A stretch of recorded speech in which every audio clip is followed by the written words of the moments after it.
Welcome to the Joe and Keara Show, with discussions on the latest news in the ever-changing real estate market. Here are your hosts, Joe and Keara.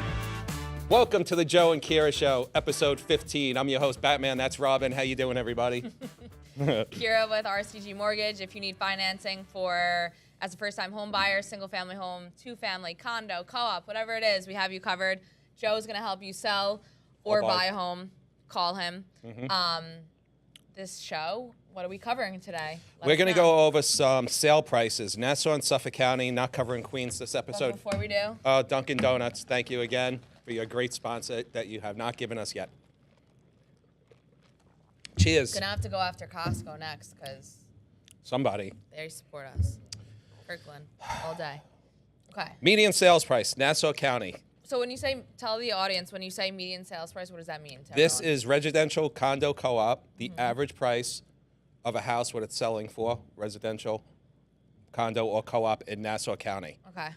In February of this year, it was at 640, March 648, April 659, May 665.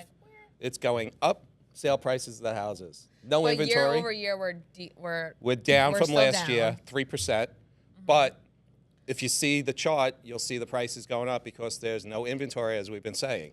Now, and as a reminder, the rates right now are in the sixes, but once the rates come down, the prices, everyone's going to flood the market and the prices are going to skyrocket even more. that's right. That's at least my prediction. So I could be wrong. You could be. Suffolk County, February of this year, 530. March, it went to 517. It took a dip. April, it bounced right back to 540. May, we're at 550. Last year at this time, it was 554, down maybe 1%. So the housing market, these are the sale prices, all going higher. It's like slowly creeping up. Slowly creeping up. And give you a perfect example. If you price a house right, it's going to move because there are so many buyers. There's no inventory. I have a house I just listed in Merrick, sold it for $125,000 over the asking price within 72 hours. Jeez. If it's priced right, it's going to move. Yeah. That's the problem. People are going, okay, well, this market, there's no inventory. Let me list the house at $100,000 Right. over what it should be. It's not going to move. People aren't stupid. They know what's going on in the market. So it's just a matter of pricing the house right, and it will move. And as a reminder, when you're a seller, and even when you're a buyer, it's important to understand, when we look at a home, it's not based on what the seller thinks the value is when you purchase the house. You obviously are going to agree and negotiate on the sale price of the home with your agent, which is Joe, but the market dictates the value of a home. Not what the seller thinks, not what the buyer thinks, the market. And when we say the market dictates the value, it's whatever sold in that radius within the last typically 3 months is the best indicator. Yeah, 3 to 6 months tops. That's what's dictating the value of your home. Not what you think it is. It's what the market, what recently sold in that area. That's right. So when you do a CMA, comparable market analysis on the house, you look at the type of house it is. It's a colonial, it's a ranch, split, whatever it may be. Obviously the town that it's in. Then it also varies on the area in the town. Right. For example, if you're on the water, your house is going for a lot more money than if it's north in that town or south of the town. Right. It goes how many bedrooms, how many bathrooms, if you have a garage, if you have a basement, if it's a full basement, if you're near a main road, if you have a basement, if it's a full finished basement, if it's a full finished basement with a walkout, if you have a garage, is it an attached garage, is it a detached? There's a lot that goes into it that honestly gives you a really good idea of what price your house is going to go for. So when I come into your house and I say, okay, and I give everything to you in black and white, I would love to sell everybody's house for $5 billion. But like you just said, it's the market that's going to dictate what price that house is going to be sold at. And that's the job of the agent, to be realistic. And when Joe does his CMA with his clients, when they're looking to sell a home, they might be like, oh my God, I put so much work in this house, it's worth $1 million. They're emotionally attached to the house. So it's different, whereas your agent comes in, they have an objective view, and they can bring that value to you, show you what recently sold. And that's why working with an agent and not trying to do everything yourself is important. Yeah, it's impossible. I know a lot of people try to sell their house on their own. Now you can pay a couple of bucks and list it on MLS. Right. But it's not the same when you're dealing with an agent who knows the industry, knows the market, knows the area. You're going to get more money for your house when you deal with a real estate agent. It's the statistics say it's 18% more you get when dealing with a real estate agent than when trying to sell it on your own. Plus, what nobody really mentions is when you're a for sale by owner, you have to 80% filter of through those everything yourself too. you have to do. Yeah, you have offers. to. You're letting anybody in your house, everything else. But I think it's 70 or 80% of those wind up in a lawsuit. Wow. So because the person's not handling it the right way, they're not being represented the right way. There's a lot of different things that go into this. The biggest thing for sale by owners, I didn't know we were going to cover this, but the biggest thing for sale by owners that you have to keep in mind is you are not having somebody weed out the bad people. Right. You're letting anybody into your house. And you don't know how to read through pre-approval letters as a seller. Like, you might have a general idea, but when you're an agent, you know what banks in the market are servicing the Nassau County, Suffolk really well and are going to get the job done. Anyone can write up a pre-approval letter. Like, you can download Microsoft Word. Yep. You can plug in a pre-approval template. Not that anyone should do this, but you literally can drop anything. That's right. As a seller, it's very difficult to understand if you're getting a valid buyer coming through that door. The last thing for sale by owner, and I'll leave it at this, is all the buyers think that if there's no agents involved, that they're saving money. So I have a client right now, for example. She's like, oh, I don't want to deal with agents. I don't want to deal with agents. We provide her the full loan estimate. She goes, so there's no agents involved. I go, yeah, that's helping the seller. That's not helping you. I was like, he's saving money. He's not paying a commission to a seller. I was like, you still have to go through the mortgage process. I was like, he's the one that's benefiting, not you. Mm-hmm. So time and time again, it's a common theme. The main thing is, if you're a buyer, you're not saving money by not using an agent. No, one thing I just want to touch on, then we're going to move on to the next topic, was the safety aspect of this. If you Google robbery for sale by owners, you'll see around the country different robberies that took place when somebody let somebody into their house. Now that person is playing it as if they're looking at the house. They're not looking at the house. They're looking at your house to see doors, cameras, where your jewelry is. They're looking at, it goes much deeper than that. Right. So you have to be extremely careful when you're doing for sale by owners. And that's all we're going to cover. That's another whole show we could do. So you want to go over some? So another quick question that I want to go over is, a lot of our clients always ask us, how much should I put for a down payment? The quick and simple answer is, I always say, if you have your savings account, whatever it is, stocks, bonds, mutual funds, you look at that, you should always have 3 months set aside, even maybe 6 months, for your living expenses. So like, your rainy day emergency fund should be 3 to 6 months. Whereas if you got fired, if something really tragic happened to your family, you have 3 months set aside where you could survive for 3 months. I don't believe in, and everyone has different opinions and views on this, I don't believe in liquidating your whole savings for a purchase. Unless it's like a 1,000% cash on cash return, go for it. But if you're moving in as a first-time home buyer and you're living there as that's your residence and it's not an investment, you should not be liquidating every penny of your savings account. Like, things come up, you need to repair the house, the stove breaks, the fridge breaks. Like, you need to have something in the bank account. You need a reserve. Yeah. So 100%. I would say, look at your total financial picture, take away 3 months to 6 months of emergency savings, and then look at that, and that's really what you're working with for your down payment. Yeah, you don't want to be broke. Yeah, that's the main thing. Somebody told me a long time ago, you don't want to be working for your house. You want to also be able to live, be able to go out, go dinners. On a Friday night you don't want to make it where every single month you're just working just to pay your mortgage. So that's the most stressful thing in the world. Of course, you could do a lower down payment and it's fine, but don't just go and buy a house because you think it's appropriate. You really have to take a financial snapshot, whether that's with a financial advisor, work with a loan officer like myself, or whoever it is, to make sure like you're doing the right thing as you gear up for your purchase.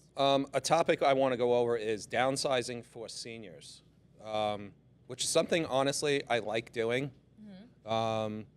You're relieving a lot of stress off of people. And there's 5 things I would say for seniors to make this a very simple, easy, stress-free, adjustment to the new life and getting a smaller house. I have 5 things I wrote down. It's an article on my website. The first one is simplify and organize. So what you're doing is, as a senior, you start getting rid of things that you don't need and making a lot less clutter and space for yourself. It's very important, and I know it's hard for a lot of seniors to say, oh, I don't want to get rid of this, I don't want to get rid of that. But they're holding on to things that you don't need, and you have a huge house that you don't need. Move into something smaller. Financial freedom is the second one I wrote. And financial freedom for the main reason is when you get a house, you have, husband and wife, you have kids, you have a big house. You have this big mortgage, you have this big house. Your kids get married, they move out. You don't need a 5-bedroom house. No. You don't need to have that monthly payment. No. You can sell that house, make a profit on it, probably if you bought the house 20, 30 years ago, and move into a condo, a co-op, and over 55, something. Have someone do your maintenance. If your sink breaks, they'll come and fix it. You don't need to worry about it yourself. It's just... It's easier. Peace of mind also, yeah. Number 3 is improved safety for me and accessibility, meaning a lot of seniors need some type of assistance. They can't change a light bulb. They can't if somebody breaks into their house, there's no security. A lot of these places, they have security, they have maintenance that's there 24/7. So there's a lot of benefits to be able to downsize, not only, like I said, for the financial side of it, but also for yourself. So if something breaks in your house and you're in a development, just say, you can just make a phone call and someone's going to come. If it's in a smaller house, obviously your bills are less, the maintenance is less. The 4th thing I wrote is community and social opportunities. When you get older, obviously you're going into an area that's 55 and over, just say. You're now in an environment with people your age that they do have daily activities for you to do. You're not going to be lonely. There's other people in the areas. There's other people in the communities that, it's everything they have in these things. So there's a lot. And the prices for those areas sometimes are cheaper for the 55 and older communities. So much cheaper. I saw a place, and it was, I think it was out east. I forget when it was, about 6 months ago. And I went in, and it was I can't even explain this. It was like a ranch-type small house in a over 55 community. They weren't trailers, but they were houses that were absolutely incredible with your own backyard, pool, and they were going for under $300,000. Wow. And I saw this thing, and I fell in love with it, and I told my client, if you don't move into this, you're out of your mind. This thing is beautiful. She didn't want to move into it because she hasn't adjusted yet to moving into a place where it's over 55. Being around a lot of people. She's not into that yet. So, but there's so many beautiful places out there. If you're interested and you're looking to downsize, give me a call. I would love to help you. It's something I really enjoy doing. So we could find you something. There's tons of places all over Long Island. 100%. So what we'll do now is we'll take a break. Okay. We'll come back and we'll go over Real Talk, our segment where we go over all the fun questions that we have for each other. We'll see you guys in 2 and 2.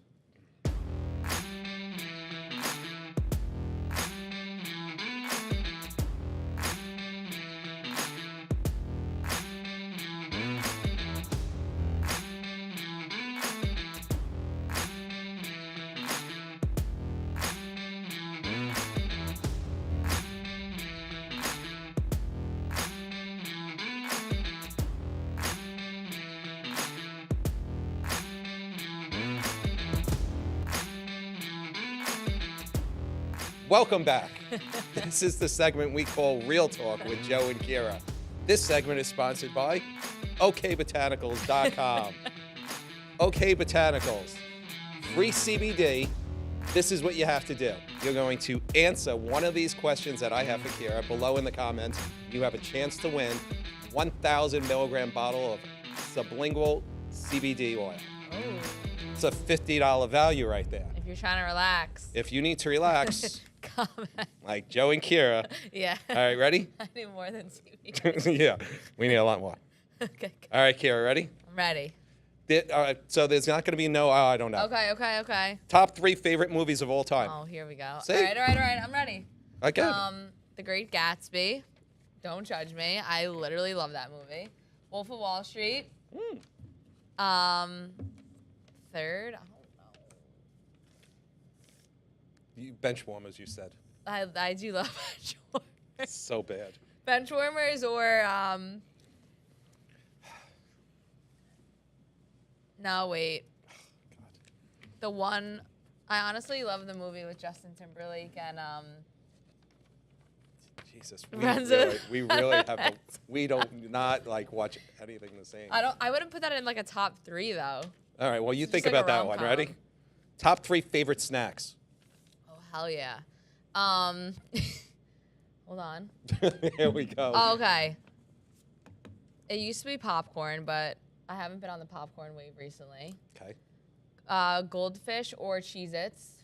Okay. They're kind of like in the same category for me. Okay. And then like any chip and dip, like chips and salsa or like chips and spinach artichoke dip, like any like dip chip combo. Okay. Lock it in. That's 2. I said popcorn as the first one. Oh, you said not popcorn anymore. Okay, fine. Honestly, just like rice cakes with a lot of peanut butter. Jesus. Top 3 favorite Long Island bars. Long Island. Long Island. Long Island, if you're listening. Okay. In Long Beach, I love Jetty because they always have a good DJ. Okay. You know what that is? Yeah. Are you sure? A DJ? No, Jetty the bar. Have you ever heard of it? No, I've never been there. What? It's a good place? Someone call the police. Okay. Does it have to be a going out bar? What's a going in bar? What's that mean? I don't even know what that means. What do you mean a going out bar? Alexa knows what it means. What is it? A bar in your house? No, does it have to be a going out bar? Like where people like a boys' night. like you're not eating dinner there, or it can be like we go to dinner too. Whatever you think at this point. Okay. I don't even understand that. So go ahead. Keema and Roslyn. Who? Keema. Keema. It's the Mediterranean place. Yeah. Never been And then I love this new place in Port Washington called Nino's Beach. Nino's Beach. It's on the water. Okay. It's really nice. This is going to be easy. Top 3 favorite TV shows. Woo! Gossip Girl, Avi, Euphoria from HBO. You probably have never even seen it. And the third is Jesus. you always stump me. You said Gossip it. Girl, Euphoria. Vanderpump thing. Oh yeah, Vanderpump for reality. How do I know no, you are top sorry. right? Pete, that was so rude. $1 million listing. $1 million listing. Top 3 favorite things to eat. I already know 2 of them. Go. Tacos, Yep. chicken parm, Go. and any like Mexican dish, like enchiladas or like. Okay, top 3 favorite artists or singers. Last question. That's it. David Guetta. Yeah. Yeah. Duke Dumont. He's another like house like singer-ish, whatever you want to call it. Uh-huh. And I don't know, like Drake or Lil Wayne as a classic. Wow. Okay, so we are totally different.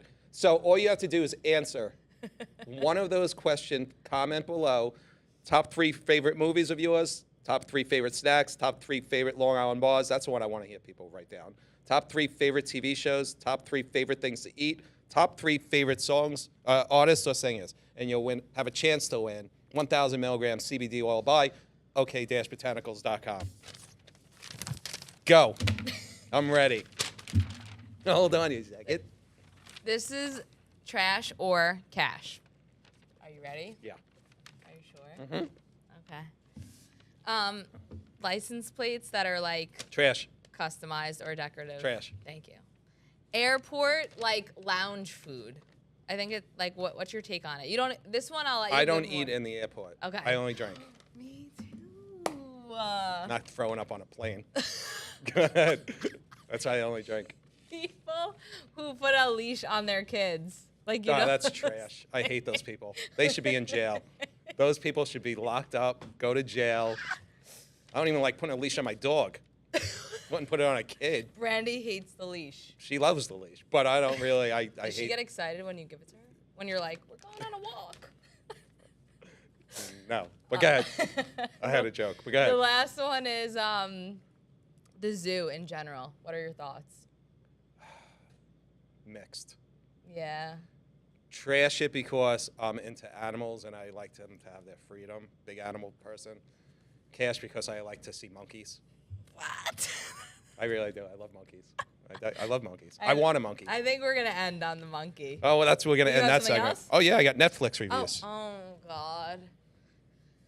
All right, you're getting a minute or less on each. Hit us. Breaking Bad, I started watching all over again. That's the end of that one. Oh, God. Ted Lasso, season finale Everyone happened. keeps talking about that. Greg left, so he's not going to see this. It sucked. Do you have an HBO login? Yeah. Can you give it to me? No, it's illegal. Ted Lasso was horrible. Season 3. They should have ended it after season 2. Still, a Michael J. Fox documentary. You know who Michael J. Fox is? Mm-hmm. No, you don't. Yes, I do. You do not. Yes, Michael J. Fox. It's the documentary on him. It is absolutely amazing.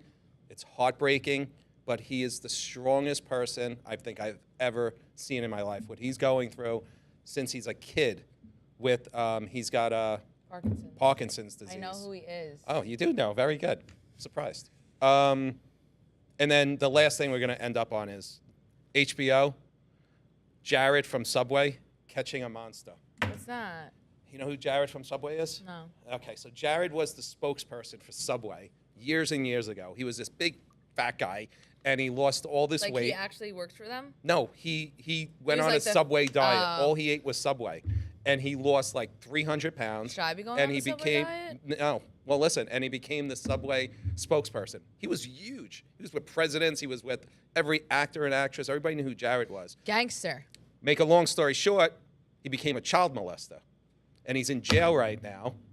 And they have this whole documentary. The girl was a journalist. I'm going to make this really quick. She was interested in interviewing him. Okay. And they were in a school. And he sits down next to her before the cameras are going to roll. Why were they in school? And he leans over. Because he was trying to teach children about losing weight. Oh. Understood. But that was his way to get in with the kids. And right before they started filming, he leans over and he's like, I want to kiss you. no, he's like, aren't teenagers sexy? And she was like, And she got what? it on tape? No. So she went through she was like, what the hell just happened? And it always stuck in her head. So she's like, I know this guy is up to something. Like there's something going on So here. she let him on, and she started getting him on a telephone conversations, saying that, she was interested in him and everything else, what he into this whole thing. And then he opened up to her, and it got so crazy, and he's in jail. That's on I Netflix think or HBO? That is on HBO. Can't wait to It's get your a login. must-see. You're never going to be able to stop watching it because it's just like, it's that? insane. That's It's crazy. insane. A lot of other stuff I can't get into. Wow. But that's it for the show, That was a good guys. review. Make sure you like, comment, subscribe below. Or else. Down there or down there. Our telephone Or numbers. else you're dead to us and you Yes, don't care about us. Thank you. Yes, we do not like you. No. But don't forget, like, comment, subscribe, and answer one of those questions. Get a chance to win a bottle of CBD from ok-botanicals.com. We'll see you guys next week. And happy birthday, Alexa. Happy birthday to Alexa. Our 25. number one director that cares about us on this show. Yes. Gives us all our creative ideas. Yes. Thanks. Bye, Wish you guys. Happy birthday.